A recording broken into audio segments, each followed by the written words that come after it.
Doctors के लिए सबसे आसान उद्योग अगर कोई है तो रिटेल मेडिकल स्टोर्स। मैंने अपने बड़े भाई साहब राजू दादा को गांव से पालघर बुलाया और एक हमने गुरु कृपा मेडिकल स्टोर्स नाम का रिटेल मेडिकल स्टोर शुरू किया। 6 साल तक उसे हमने सफलतापूर्वक चलाया। अभी हमारे अर्थार्जन के 3 स्रोत निर्माण हुए। एक पापा की किराना दुकान गांव में चल रही थी, मेरा क्लिनिक चल रहा था, अभी भाई साहब का मेडिकल स्टोर चल रहा था। उद्योग व्यापार बढ़ रहा था, आमदनी बढ़ रही थी, उत्साह बढ़ रहा था, आत्मविश्वास बढ़ रहा था, महत्वाकांक्षा भी साथ में बढ़ रही थी, लालसा बोलो उसको, लालसा बढ़ रही थी। उन दिनों में राजू दादा और मैं शाम को खाना खाने के बाद 1 घंटा टहलने निकलते थे। नवरत्न कलकत्ता की युवाओं का एक पान लेते थे, आधा वो खाता था, आधा मैं खाता था, पान पर चर्चा करते थे। अर्थार्जन के ऐसे कितने स्रोत निर्माण करे जिससे और हम धन संचय कर सके। तो सबसे पहले हमारी नजर जो पड़ी होलसेलर पर। आदमी की एक आदत होती है, हम जो आसपास कहाँ हमें ओपनिंग्स मिले इस पर अपनी नजर होती है। तो हमारी नजर सबसे पहले होलसेलर्स पर गई। हमने सोचा हमारे जैसे 1000, 2000, 3000 रिटेलर्स को ये दवाई बेचता होगा, इसका मतलब इसका जरूर उद्योग व्यापार बड़ा होगा, इसकी आमदनी बड़ी होती। बस इस विचार से हमने रिटेल बंद कर दिया और होलसेल शुरू कर दिया। ये कई साल तक हमने चला, इसमें भी काफी सफलता मिली। सफलता, लालसा बढ़ गई। फिर हमने सोचा इन मार्केटिंग कंपनियों की जो दवाइयां हम लोग यहाँ पर डिस्ट्रीब्यूटर कर रहे हैं, तो कहा ना हम खुद की ये दवाइयाँ बनाए अपने ब्रांड्स में, तो शायद इससे ज़्यादा मुनाफा होता होगा। शायद ये मार्केटिंग कंपनियां जैसे मेरे जैसे डिस्ट्रीब्यूटर को अलग अलग शहर में जाके कितने शहर में कितने डिस्ट्रीब्यूटर्स को दवाई देता होगा, तो इसका मतलब इसका जरूर बिजनेस बड़ा होगा, इसका व्यापार बड़ा होगा, इसकी आमदनी बड़ी होगी। इस विचार से हमने अपनी स्वयं की मार्केटिंग कंपनी शुरू करने की सोची। सौभाग्यवश पालघर क्षेत्र ये औद्योगिक क्षेत्र है, यहाँ पर फार्मा मैन्युफैक्चरिंग यूनिट्स कार्यरत है। उनसे संपर्क किया, अपने ब्रांड्स में, अपने डिजाइन्स में 1, 2, 4, 8, 10 ऐसे कुछ प्रोडक्ट्स बनाए। पालघर क्षेत्र में हमने 2 मेडिकल रिप्रेजेंटेटिव्स रखे, डिस्ट्रीब्यूटर अपॉइंट किए। ये बहुत रास आया। उसके बाद में पूरे महाराष्ट्र प्रदेश में हर डिस्ट्रिक्ट में हमने अपने डिस्ट्रीब्यूटर्स रखे, मेडिकल रिप्रेजेंटेटिव्स लगे। वो उद्योग व्यापार आज तक चल रहा है, बहुत सफलता के साथ चल रहा है। मल्टी स्टेट उसको कंपनी बनी है, जिनके बिजनेस हेड यहाँ पर उपस्थित है। जिस तरह से उद्योग व्यापार मार्केटिंग कंपनियां बढ़ती गई, सफलता, उत्साह बढ़ा, महत्वाकांक्षा बढ़ी। फिर हमारी नजर गई मैन्युफैक्चरिंग पर। हम अपनी दवाई बनाने के लिए मैन्युफैक्चरर्स यूनिट पर जाने लगे, उनसे पहचान बनी, उठना बैठना बना, बातचीत बढ़ने लगी। और फिर वापस मन में आया कि ये मैन्युफैक्चरर अपने जैसे मार्केटिंग कंपनियों को कितने लोगों को दवाई बना के देता होगा, तो जरूर इसका बिजनेस बड़ा होगा, इसकी आमदनी बड़ी होगी, तो क्यों ना हम लोग मैन्युफैक्चरिंग प्लान करें। लेकिन इसमें काफ़ी सारी दिक्कत थी। सबसे बड़ी तो इसमें जो औपचारिक शिक्षा चाहिए वो था नहीं, ना अनुभव की कमी थी, और इसमें लगने वाली पूंजी भी बहुत ज़्यादा थी जो हमसे क्षमता से बहुत ज़्यादा थी। हमने कुशलता तो सेल्स मार्केटिंग की थी, लेकिन मैन्युफैक्चरिंग प्लांट चलाने का किसी को कोई कंपनी चलाई बहुत सफलतापूर्वक चल रही थी। और मैंने सुना भी था मैन्युफैक्चरिंग इंडस्ट्रीज में बहुत पैसा है। और जिस दिन हमने प्लांट लगाया उसी दिन हमने लगा कि बस अभी पैसों का पेड़ लगाया है, बस अभी पैसा ही पैसा। 2 साल तो बहुत अच्छे गए, लेकिन 5 लोगों में अनबन बढ़ती गई।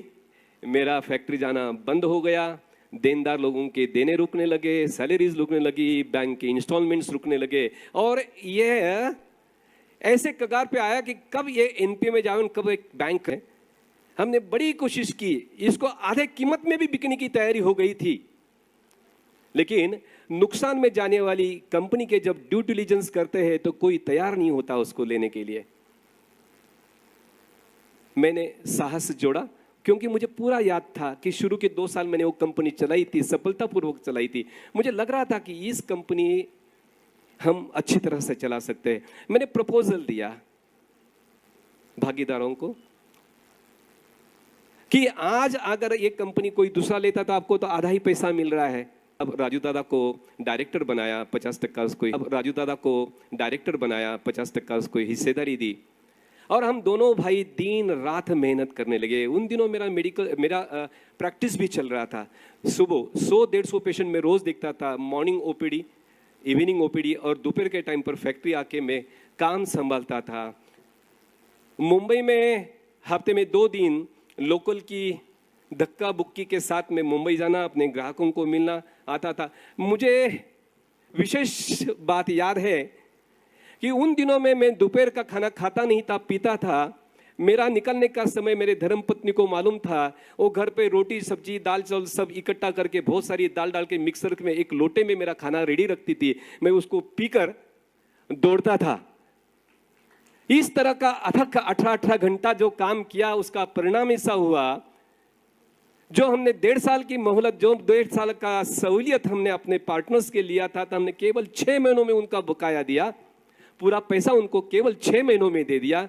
1 साल के अंदर हमने बैंक को उनका बकाया दिया, देनदार के सब बकाया दिया। और जो कंपनी लॉस में जा रही थी, वो कंपनी केवल 1 वर्ष के अंदर डेट फ्री बनी। बड़ी गर्व होता है सब बताते समय।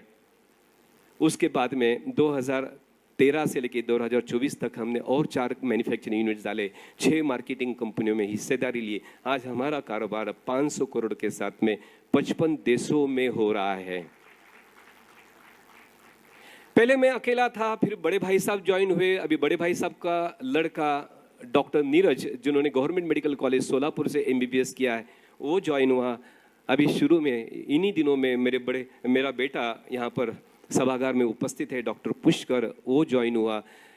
हमारी मैनेजमेंट की ताकत 4 गुना बढ़ी है। हमारा टर्नओवर पहले वर्ष की तुलना में हर वर्ष बढ़ते जा रहा है। हमारा अभी लक्ष्य है 2030 तक भारतवर्ष की सबसे बड़ी CDMO कंपनी बनाना। इस कमला ग्रुप की वैल्यूएशन 10,000 करोड़ के साथ IPO लाना। IPO से जो धन प्राप्त होगा उससे स्टेट ऑफ आर्ट 100 एकड़ जगह में हमने फार्मा पार्क बनाना और निवृत्त होने के पहले $US में बिलियनर बनने का मेरी सपना है। मुझे पूरा विश्वास है हमारी इच्छा, हमारी कामना जरूर पूरी होगी। बड़े मेहनत से काम कर रहे, ईश्वर भी साथ दे रहा है। मुझे विशेष रूप से ये बताने का आग्रह, ये जीवनी मैंने कई मंच पर बताने के बाद भी सत्यनारायण जी सारडा ने बताया मुझे कि इसे ही आप जरूर बताओ। ये बताने का मकसद यह कतई नहीं कि मैं मेरा स्वयं का महिमा मंडन करूं। यहाँ पर जो उपस्थित युवाओं हैं, उन्हें ये साहस आए, धैर्य आए, आत्मविश्वास आए कि देहात में रहने वाला साधारण परिवार का एक युवक यहाँ इस मंच तक पहुँच सकता है, तो हम क्यों नहीं। हम तो प्रिविलेज्ड है, अच्छे परिवार से आते हैं, अच्छी शिक्षा प्राप्त की है हमने, तो हम जरूर साहस दिखाएं और जरूर सफल उद्योजक बने। यही मेरी इसके पीछे कामना है। यह परिवार, ये सफर जितना आसानी से मैंने 10 मिनट में बताया उतना आसान तो रहा नहीं। काफी सेटबैक्स, टर्बुलेंस से बहुत सारी थी, लेकिन उसको सुनना, समझना बहुत रोचक भी हो सकता था, लेकिन समय सीमा को ध्यान में रखते हुए उसे आज बताना मुश्किल है। यहाँ पर मेरा प्रथम चरण समाप्त करता हूँ। द्वितीय चरण में सफलता का मंत्र बताना चाहूँगा।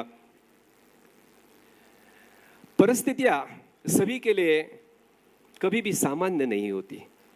कई लोगों को बड़ी कठिन परिस्थितियों से गुजरना पड़ता है, लेकिन सबके लिए अपना ध्येय ऊंचा रखना चाहिए।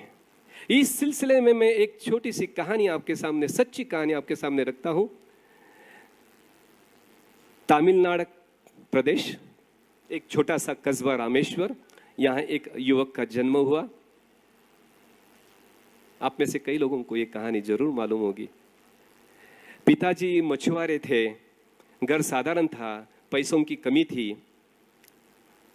ये लड़का, ये युवक स्कूल के बाद में अखबार बिककर घर का खर्चा चलाता था, लेकिन इसके सपने आसमान से भी ऊंचे थे। ये वैज्ञानिक बनना चाहता था। जब ये मित्रों के साथ गांव में जब चर्चा करता तो सब लोग हंसकर टाल देते थे, तेरी बस की बात नहीं। लेकिन इसने हार नहीं मानी, इसने कड़ी मेहनत के साथ, लगन के साथ शिक्षा पूरी की, इसरो डीआरडीओ में शामिल हुआ।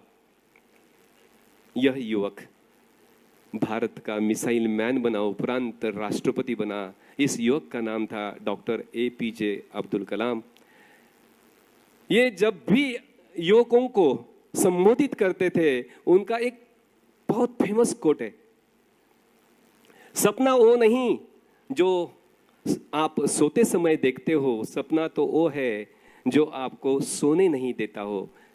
इस अद्भुत विभूति को नमन करके आज के विषय पर आता हूं। मेरी सफलता की व्याख्या, परिभाषा आपके सामने रखना चाहूंगा। निर्धारित लक्ष्य को निर्धारित समय में प्राप्त करना, अर्थार्जन के उच्चतम श्रेष्ठतम स्रोत निर्माण करना जो पीढ़ी दर पीढ़ी चलते रहे, प्रचुर मात्रा में उससे अर्थार्जन हो, स्वयं की, अपने परिवार की सभी सात्विक मंगल कामनाओं की संतुष्टि हो, पूर्ति हो, समाज में मान सम्मान प्रतिष्ठा को प्राप्त करना, विधायक रचनात्मक कार्य जैसे विधायक रचनात्मक कार्य में यहाँ पर योगदान देने की क्षमता को प्राप्त करना, अपने व्यक्तित्व चारित्र अभिगम के साथ में समाज में शाश्वत स्वरूप में सकारात्मक बदलाव लाने की क्षमता को, योग्यता को प्राप्त करना, यह मेरी सफलता की परिभाषा है। मेरे ख्याल से यहाँ पर बैठे हुए सभी इस व्याख्या को समर्थन करेंगे। इस प्रकार की सफलता प्राप्त करने के हमें करना क्या पड़ता है? हम लोग देखते हैं कि विश्व के कुछ लोग अन्य लोगों की तुलना में विशेष सफल, विशेष समृद्ध दिखाई देते हैं। तो ऐसा क्या होता होगा? इतने सफलता कैसी प्राप्त की? इनमें ऐसी क्या खूबियां होती होगी जिससे इस मुकाम पर वो पहुंचे? विश्व के अत्यंत प्रभावशाली, अत्यंत सफल, अत्यंत समृद्ध महाविभूतियों के चरित्र अगर हम लोग पढ़ते हैं, समझते हैं, उन सभी में कुछ बातें समान दिखाई देती है। उन सभी बातों को, उन गुणों को, सद्गुणों को, उन क्वालिटीज को हम अपने जीवन में उतारे तो सफलता की प्रोबेबिलिटी, संभावनाएं बढ़ सकती है। उन सभी का यहाँ विस्तृत विवेचन संभव नहीं समय सीमा को ध्यान में रखते हुए, लेकिन कुछ बिंदुओं को स्पर्श करके मैं इस विषय का समापन करूंगा।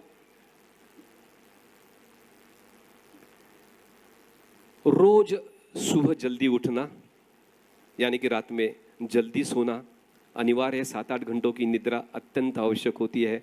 अर्ली मॉर्निंग मिरेकल्स नाम से अगर यूट्यूब पर आप टाइप करते हो तो आपको इस विषय में विस्तार से जानकारी मिल सकती है। और एक फेमस इंग्लिश प्रोवर्ब भी है, early to rise early to bed makes man healthy wealthy and wise. दूसरा महत्वपूर्ण है आपका शारीरिक, बौद्धिक, मानसिक, आध्यात्मिक स्वास्थ्य निरंतर संतुलित, विकसित रहने के लिए प्रतिदिन विशेष अभ्यास करने की जरूरत है।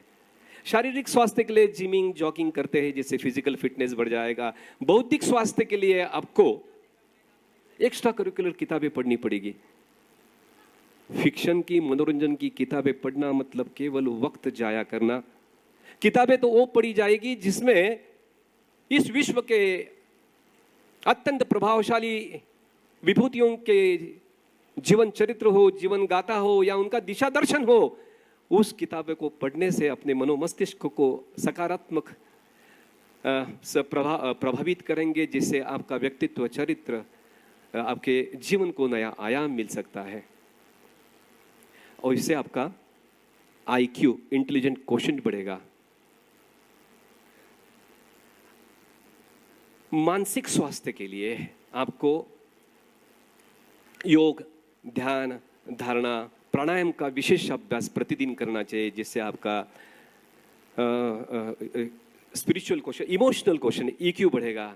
और महत्वपूर्ण आध्यात्मिक स्वास्थ्य के लिए आपको अपने क्रिएटर, सुप्रीम पावर, गॉड से प्रतिदिन प्रार्थना के माध्यम अनुबंधित होना पड़ेगा, जिससे आपका SQ बढ़ेगा।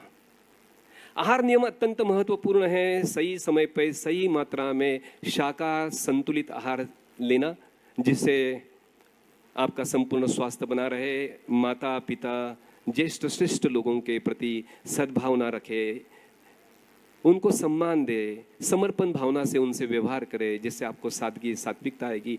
यह उनका स्नेह आशीर्वाद तो मिलेगा, लेकिन व्यक्तित्व निर्माण करने में अत्यंत महत्वपूर्ण होता है। History of Mankind is the history of thoughts. विचार मंथन से संकल्प की प्रवृत्ति होती है, और इस संकल्प से ही सफलता की यात्रा शुरू होती है। किसी इस प्रकार के विशेष संकल्प को अपने मनोमस्तिष्क में निरंतर धारण करने से उसकी प्रतिमा अपने अंतर्मन में अंकित होती है।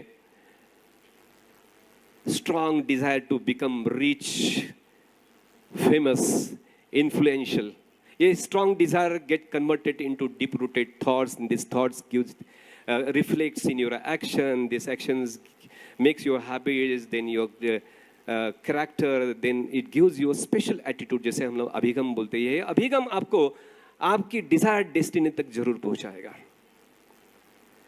Please believe in power of law of attraction, please believe in power of subconscious mind, please believe in science of affirmation, please believe in supreme power God. आपको please take out quality times for daily routine prayers. I personally take out minimum 2 hours for prayers.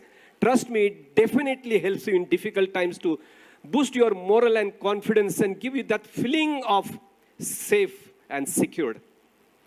किसी ने सटीक बताया है, फानुस बनकर हिफाजत जिसकी हवा खुद करे, ओ शमा क्या बुझेगी जिसे रोशन खुदा करे।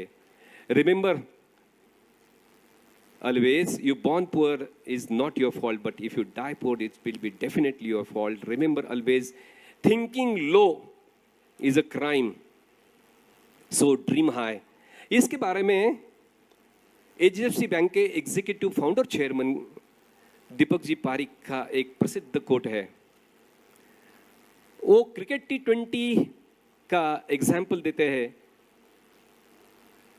20 overs, 120 balls. Set your goal to hit 720 runs. That means every ball 6 runs. इस किस्म का आपको probabilities, possibilities, उच्चतम. Of course, you need to see consider your available resources also.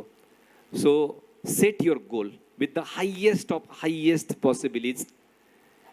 Draw a roadmap with the help of experts, mentors, and put intense hard work, smart work. You will definitely succeed. जिस क्षेत्र में हमें काम करना है उसका चयन सबसे पहले करो। कार्य क्षेत्र का चयन करो, उस क्षेत्र में उच्चतम भूमिका अपने को निभानी है, उसका चयन करो। उसी क्षेत्र में औपचारिक शिक्षा को प्राप्त करो।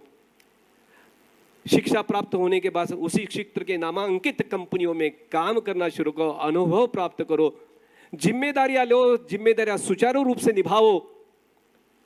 और जब आत्मविश्वास आए तो स्वयं का उद्योग व्यापार शुरू करो। शुरू में ट्रेडिंग करो, सेल्स मार्केटिंग करो, young enthusiastic marketing team develop करो, कुछ ऐसे यूएसपी प्रोडक्ट डेवलप करो।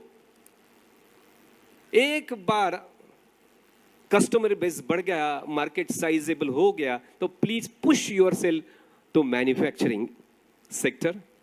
विश्व का इतिहास है, विश्व का इतिहास है जहां जहां पर प्रथम औद्योगिक क्रांति हुई, औद्योगिक विकास हुआ, वो सभी क्षेत्र समृद्ध, सर्वप्रथम समृद्ध हुए, धनवान हुए। तो हमें हर एंटरप्रेन्योर का अंतिम लक्ष्य एक मैन्युफैक्चरिंग सेक्टर में होना। वहां पर भी आप बेबी स्टेप्स लो, स्मॉल स्केल से शुरुआत करो, आत्मविश्वास बढ़ने के बाद उसको स्केल अप करो। और don't forget to bring ethics, moral principles, spirituality, humanity, giving back to society. Learn happiness of giving. This will truly bring you growth, prosperity, and success, which will give you true happiness of life and respect in society. जिस दिन आपने तय कर लिया कि आपको entrepreneur बनना है, आपने आपकी मानसिकता बना लेनी है, मुझे अनंत सेटबैक्स, फेलियर्स आएंगे, सेटबैक्स मिलेगी आपको, काफी डिफिकल्टीज आएंगे, टर्बुलेंसेस आएंगे, लेकिन आपको रुकना नहीं है, आपको बने रहना है। Perseverance is the key to success. इस पर alibaba.com के फाउंडर चेयरमैन जैक मा का प्रसिद्ध कोट है, in entrepreneur's life today is bad, tomorrow is worst, but day after tomorrow is beautiful. But the irony is that most of the entrepreneurs die next day evening. They don't exist to see the beautiful day after tomorrow.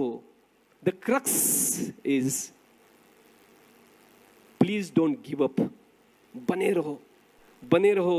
Success आपको 100% मिलेगा। सफलता प्राप्त होने की आपकी मानसिकता क्या होनी चाहिए?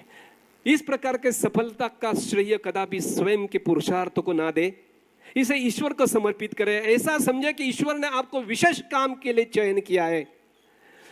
प्राप्त धन का विनियोग भी उसके मर्जी से करे, विश्वस्त बन के करे, ना कि केवल स्वयं के उपभोग में उसको लाए।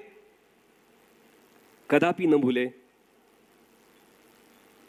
अपने सफलता में प्रत्यक्ष अप्रत्यक्ष रूप में कई लोगों का योगदान होता है, अपने मित्रों का, स्नेहीजनों का, शुभचिंतकों का, परिजनों का। इससे क्या होगा? प्राप्त धन, प्राप्त सफलता आपके सर चढ़ बोलेगी नहीं, आपके पैर सदैव जमीन पर बने रहेंगे और आपके आचार विचार, आहार विहार में सादगी, सात्विकता आएगी, जिससे आप समाज में विशेष मान सम्मान के लिए प्राप्त होगे। जैसे ही सफलता आपको प्राप्त हो है, आपको कई जिम्मेदारियां निभानी है। सबसे पहले अपने परिजनों के उत्थान में काम करो, फिर समाज के उत्थान में काम करो, आपके राष्ट्र के निर्माण में और उसके उत्थान में काम करना कदापि न भूले। यहां पर मेरा द्वितीय चरण समाप्त करता हूं। तृतीय चरण में 10 मिनट लास्ट, मुझे मालूम है कि 30 मिनट हो गए हैं मेरे, 10 मिनट में मेरे एक अंतिम चरण समाप्त करता हूं। इंडियन इकोनॉमी काफ़ी रोचक सब्जेक्ट है और इस पर बड़ी चर्चा सुनील जी ने पहले ही कर दी है, विशेष बताने के लिए रहा नहीं, लेकिन तैयारी की तो बोलना तो पड़ेगा। यहाँ उपस्थित युवाओं को, छात्राओं को, नवोदित उद्योजकों को विशेष निवेदन है, किसी को भी विदेश जाकर अपना भविष्य बनाने की कल्पना तक लाने की जरूरत नहीं, अन्यथा यह आपकी सबसे बड़ी भूल होगी। समय बदल चुका है, निरंतर बदल रहा है। आप सौभाग्यशाली हो, आपका भविष्य निर्माण का समय और भारतवर्ष का अमृत काल का समय एक ही दौर में आया। आप सब जानते हो, भारतवर्ष प्राचीनतम सभ्यता है। भारतवर्ष विश्व का सबसे बड़ी लोकतांत्रिक व्यवस्था है। भारतवर्ष विश्व की सबसे बड़ी आबादी वाला, जनसंख्या वाला देश है। 150 करोड़ जनसंख्या के साथ हम मानव संसाधन में अव्वल क्रमांक कर रहा है। भारतवर्ष विश्व में सबसे बड़ा युवा राष्ट्र है। भारतवर्ष की आयु 29 वर्षों की है। इसका मतलब आधी आबादी 29 वर्षों के नीचे, आधी आबादी 29 वर्षों के ऊपर। सांख्यिकी अनुमान है कि अगले 50 वर्षों तक यह राष्ट्र युवा रहेगा। भारतवर्ष विश्व की सबसे तेज गति से बढ़ने वाली अर्थव्यवस्था है। जीडीपी के बारे में कुछ रोचक तथ्यों को आपको बताना चाहूंगा। 2015 में हम 10वें क्रमांक पर थे, आज हम 4थे क्रमांक पर है। हमारी जीडीपी जो आज 4.2 जैसे सुनील जी ने बताया, और ये सब अंक नेट पर उपलब्ध है, आप उसको वेरीफाई कर सकते हो। रोचक तथ्य यह है, पहला ट्रिलियन जमा करने के लिए हमने 67 साल का इंतजार करना पड़ा। दूसरे ट्रिलियन के लिए हमने केवल 8 वर्षों में प्राप्त किया। तीसरा ट्रिलियन हमने केवल 5 वर्षों में प्राप्त किया। चौथा ट्रिलियन हमने केवल 2 वर्षों में प्राप्त किया। अब तो आलम ऐसा है कि हर साल 1-1 ट्रिलियन जुड़ रहा है। 2047 में जब हम स्वतंत्रता की शताब्दी वर्ष बड़े हर्ष उल्लास के साथ मनाते होंगे, उस वर्ष भारत की अर्थव्यवस्था विश्व में सबसे बड़ी होगी। हमारा महासत्ता महागुरु बनने का सपना साकार हुआ होगा। इसमें हम सबको विश्वास रखना चाहिए और अपना प्रत्यक्ष योगदान भी देना चाहिए। एफडीआई फॉरेन डायरेक्ट इन्वेस्टमेंट के बारे में मैं कुछ रोचक तथ्यों को आपके सामने रखना चाहूंगा। 1947 के बाद आज तक अपने देश में $1 ट्रिलियन का निवेश हुआ है। इसके भी अंक और तथ्यों को देखें तो आप बड़े रोमांचित होंगे, बड़े प्रभावित होंगे। 50% से ज्यादा विदेशी निवेश केवल पिछले 10 वर्षों में आया है। 50% से ज्यादा निवेश केवल पिछले 10 वर्षों में आया है। विश्व की 162 देशों ने अपने देश में निवेश किया है। ये विश्व उच्चांक है। 204 देशों में ऐसा एक भी देश नहीं है जहां पर 162 देशों ने निवेश किया है। भारतवर्ष केवल एक है, यह एक विश्व उच्चांक है। भारत के 62 सेक्टर्स में इसका इन्वेस्टमेंट आई है, यह भी एक विश्व उच्चांक है। कोरोना के समय पर पूरा विश्व स्टैंड स्टिल था, उस समय भी ये निवेश की परंपरा खंडित नहीं हुई। उस वर्ष भी पहले वर्ष की तुलना में अधिक निवेश आया। कोरोना के कठिन समय में भी ऐसा रहा। फॉरेन डायरेक्ट इन्वेस्टमेंट का केवल यह मतलब नहीं कि बाहर का धन अपने देश में आ रहा है, इसके मायने कुछ और है। आप ये समझो, विश्व के पूंजीपतियों का आप पर, आपके पुरुषार्थ पर, आपकी कर्मठता पर, आपकी उद्योजकता पर, आपकी प्रामाणिकता पर और आपके उज्जवल समृद्ध भविष्य पर विश्वास है। इसलिए ये फॉरेन डायरेक्ट इन्वेस्टमेंट आ रही है। स्टार्टअप्स के बारे में 2 शब्द कह के मैं बात के समापन करता हूं। इसके भी रोचक तथ्य सुन लो। 1916 में आदरणीय प्रधानमंत्री मोदी जी ने यह मिशन शुरू किया। उस समय केवल 452 रजिस्टर्ड स्टार्टअप्स थे। आज 1.5 लाख से ज्यादा स्टार्टअप्स कार्यरत है और एक बहुत ही खूबसूरत इकोसिस्टम डेवलप हो रहा है। यह स्टार्टअप परिपक्व हो रहा है। पहले हम सुनते थे स्टार्टअप्स में इन्वेस्टमेंट करना मतलब 100 स्टार्टअप्स में पैसा डालने के बाद 2-3 सफल हो गए, 97 खराब, आपका पैसा गया। लेकिन 2-3 स्टार्टअप आपको कमा के देते, ये स्टैंडर्ड सब लोग सुनने में आता था। लेकिन अभी सफल होने की संख्या बढ़ती जा रही है। एक इकोसिस्टम अच्छा डेवलप हो रहा है। विश्व में का एक उच्चांक बताता हूं स्टार्टअप्स के बारे में। हर 15 दिन में एक स्टार्टअप्स यूनिकॉर्न बन रहा है। हर 15 दिन में एक स्टार्टअप यूनिकॉर्न बनना, ये एक विश्व उच्चांक है। आपको समझो ये क्या पेस और क्या स्केल से अपनी इकोनॉमी बढ़ रही है। और विश्वास करो, ये तो केवल शुरुआत है। इसलिए आप सभी युवाओं को करबद्ध निवेदन है कि आपको आपका भविष्य निर्माण करने के लिए विदेश जाने की जरूरत नहीं है। इसी भारतवर्ष में आपके लिए बहुत सारे अवसर उपलब्ध है। आप यहीं पर रहे। युवाओं को जो मेधावी छात्र को उसको बाहर जाना की जरूरत कदापि नहीं है। भारत का और भारतवासियों का भविष्य अत्यंत उज्जवल है। समापन में कृतज्ञता प्रकट करना चाहता हूं जिस आविर्भाव, जिस अभिगम के साथ मैं आपके सामने प्रस्तुत हूं। मेरे व्यक्तित्व, मेरे चारित्र को, मेरे कर्तृत्व, मेरे दातृत्व को, मेरे वक्तृत्व, मेरे नेतृत्व को जिन्होंने दिशा दी, जिन्होंने नया आयाम दिया, उन सभी विभूतियों के प्रति मैं कृतज्ञता प्रकट करना चाहता हूं। इस श्रृंखला में हमारे इष्ट देवत भगवान दत्तात्रेय सर्वप्रथम आते हैं, बाद में नाना जी, नानी जी, माता जी, पिताजी, बड़े भाई साहब, राजू दादा, जिसके बिना मैं किसी भी उद्योग व्यापार की कल्पना भी नहीं कर सकता, मेरी धर्मपत्नी पतिव्रता योगिता, इन सभी को इस मन से कोटि कोटि प्रणाम करता हूँ। आप सभी को मंगल कामनाएं देता हूँ। आप दिन प्रतिदिन अपने उद्योग व्यापार में सफलता की नई ऊंचाई हासिल करें।